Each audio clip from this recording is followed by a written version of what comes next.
Hello and welcome to this presentation on collaborating with SOLIDWORKS and CATIA V5-6 through 3D Experience. Oftentimes, we find ourselves utilizing different CAD authoring tools for the same projects. This makes collaboration difficult as it forces us to convert the data into neutral formats and then deliver the data to the relevant parties, often losing important aspects of the data in the process. Here, we will showcase how you can utilize the 3D Experience platform to enable collaboration between CATIA V5-6 and SOLIDWORKS. To showcase these capabilities, we're going to be designing a boat hull and then also designing a trailer for that boat hull. We'll be utilizing CATIA V5-6, SOLIDWORKS, and 3D Experience. We will be performing these operations in 3 steps. The first is going to be to design the boat hull in CATIA V5-6 and then incorporate it into a root assembly designed in 3D Experience. Next, we will design the boat trailer in SOLIDWORKS using CATIA V5-6 data as a reference. And in this process, the SOLIDWORKS part is automatically saved to the root assembly in 3D Experience. And then finally, I'll be showing another way to incorporate that SOLIDWORKS trailer into that 3D Experience hybrid root assembly. So without further ado, we will start the presentation. And we are going to start by designing the boat hull in CATIA V5-6 and then add it to our assembly, which we will create in 3D Experience. Hello, my name is Tim Ramos, and I am a Senior CATIA Specialist with GoEngineer. So here we're looking at both my web apps and my native apps.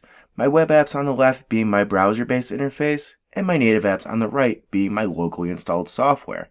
The native apps is where you will perform the majority of your CAD authoring operations.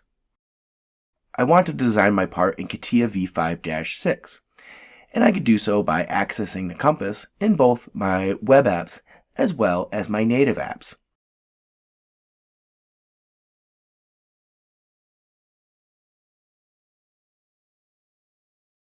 And I can do so by simply typing in CATIA and clicking my Design with CATIA V5 app. Now after I click it, CATIA thinks for a second, and then it is launched.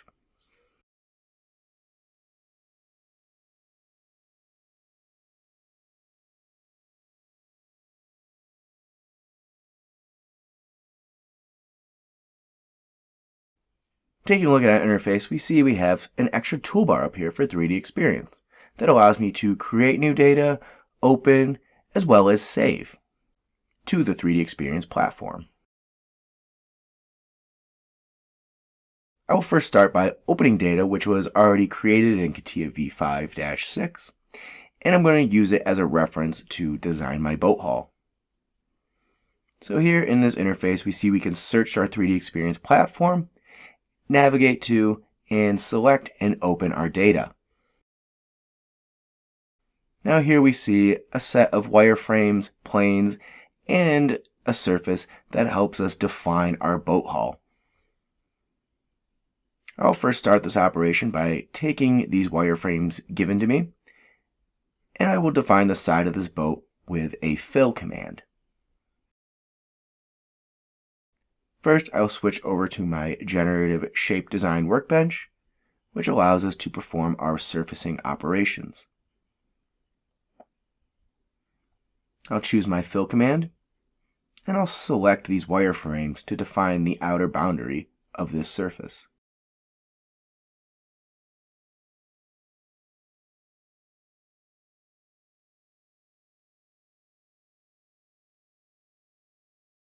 Next, I will define the base of this boat by using a multi-section surface tool, and I'll use these wireframes to define my shape from section to section.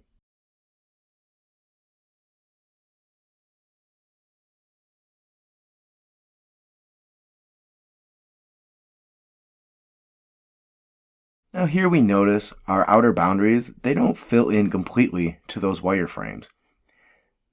So I will simply use those wireframes as guide curves for this multi-section surface to fill in those gaps.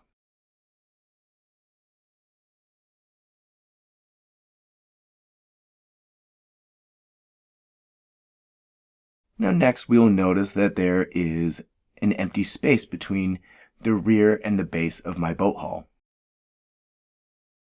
And same thing with the front.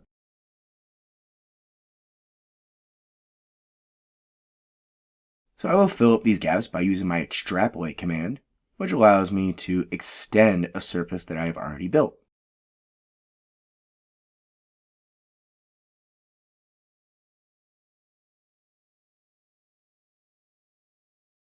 Now for the front, I'm going to use a fill command to fill in this gap here.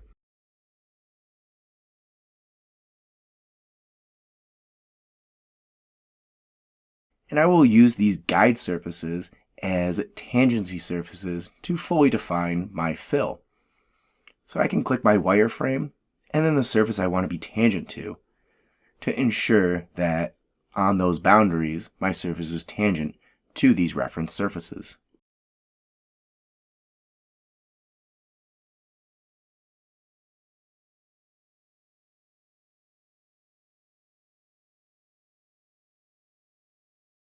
I'll go and hide these references as well as some of my wireframes since I don't need them anymore. Now here I notice there is an additional gap at the rear of my boat hull. So what I can do is once again use my Extrapolate command, and this time extrapolate my side profile downwards to close up that gap.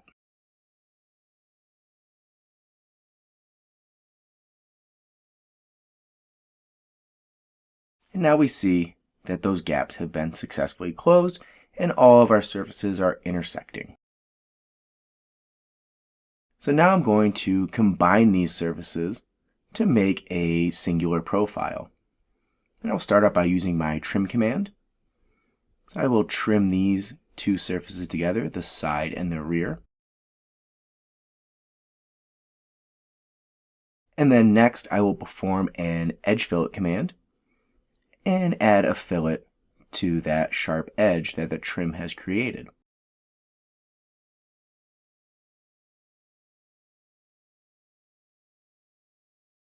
Next, I'm going to combine my side and base profiles by using a shape fillet.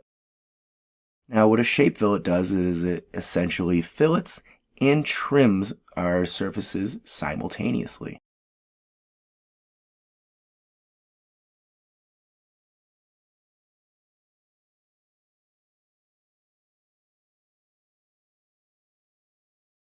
So now I have the majority of one side of my boat hull definition. So I will use my symmetry command to symmetry it about my ZX plane and get the other half. These two sides are not the same surface, so I'll use my join command to combine them together.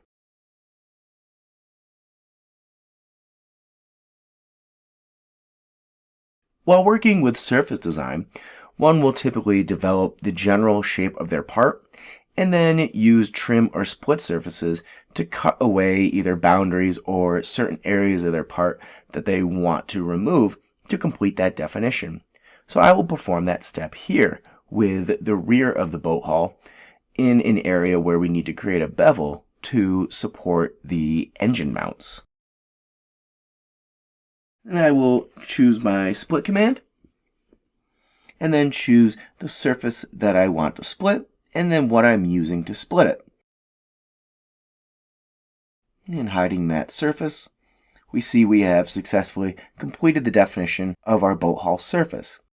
So next I will make it into a solid by working under my part body. And I could do that by doing right click and selecting define in work object. So now every subsequent command that I perform, it'll be within that part body.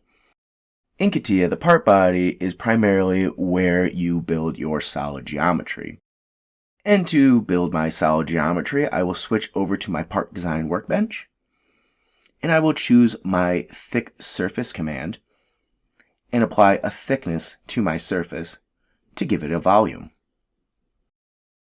And now my boat hull definition is fully complete. With my boat hull definition complete, I will go and save it to the 3D Experience database using my 3D Experience drop-down toolbar and using the Save to Database command.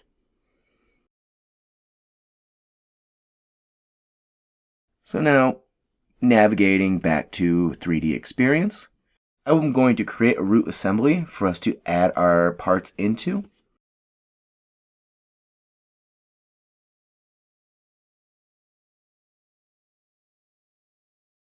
And then I'm going to insert my boat hull by choosing right-click, Insert, Insert Existing Geometry. I will go and search for my boat hull. And then by selecting it under this command, it's automatically added to my root assembly. So next, I will toss this over to my colleague, Todd Myers, where he will design a boat hull in SOLIDWORKS using my CATIA V5-6 data as a reference and save it to 3D Experience. And in doing so, he will be automatically saving it to the root assembly that I created in 3D Experience. Hi, I'm Todd Myers, Senior Specialist for 3D Experience at GoEngineer. Tim and I are collaborating on this boat project through the 3D Experience platform, and Tim has shared his CATIA boat with me. As he develops the surface models in CATIA, I am going to reference the hull geometry to design a boat trailer using SOLIDWORKS weldments and assemblies.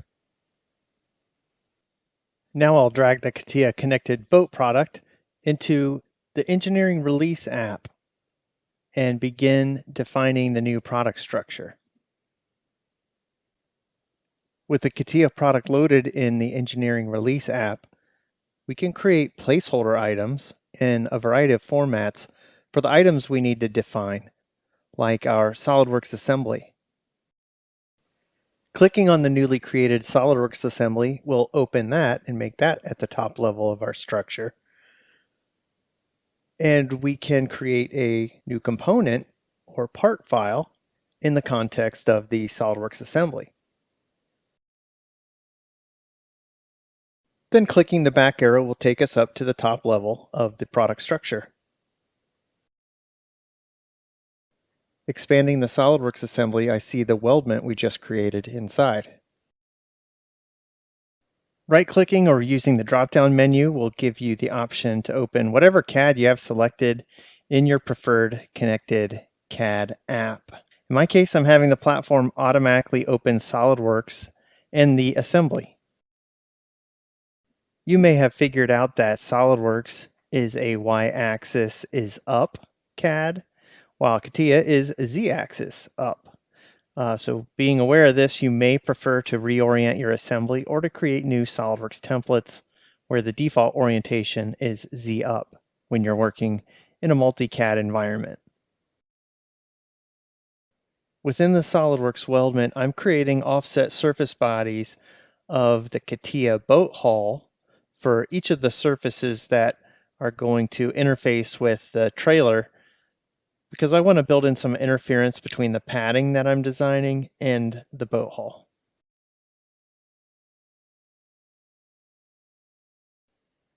With a couple of simple 2D sketches or 3D sketches and the expansive weldment profile library, you can quickly define your structure and take advantage of other features like mirroring or patterning common bodies to save time. SOLIDWORKS captures and updates all structural members created for the weldment to generate this cut list. Using the save command, I'll push all the additions and changes I made in the SOLIDWORKS assembly back up to the platform. We'll see the session interface in SOLIDWORKS update to show that everything is now current in our cloud database.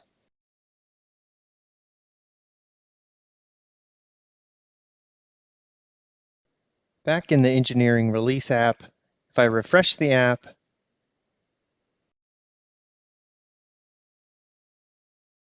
and expand the SOLIDWORKS assembly, I'll see the weldment and all the other components I've added in SOLIDWORKS have been captured for the bill of materials. And now the product is ready to hand back to Tim.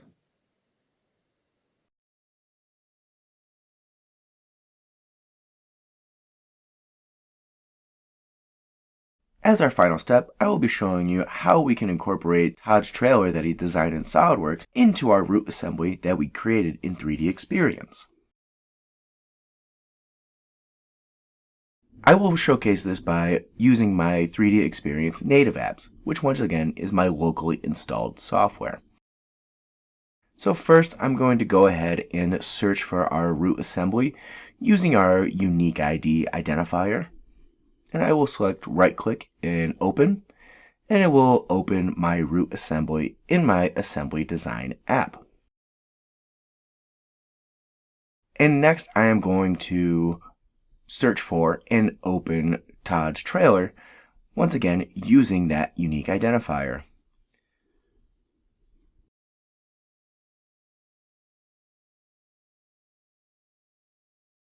To add Todd's part to the root assembly, I'm going to right-click the root, select Insert, an existing product, and then I'm going to select Todd's trailer from within the session.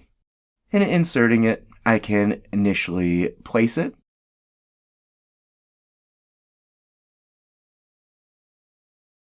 So next I will go to my BI Essentials tool, or Business Intelligence Essentials, which reports to us different attributes of our data in 3D Experience.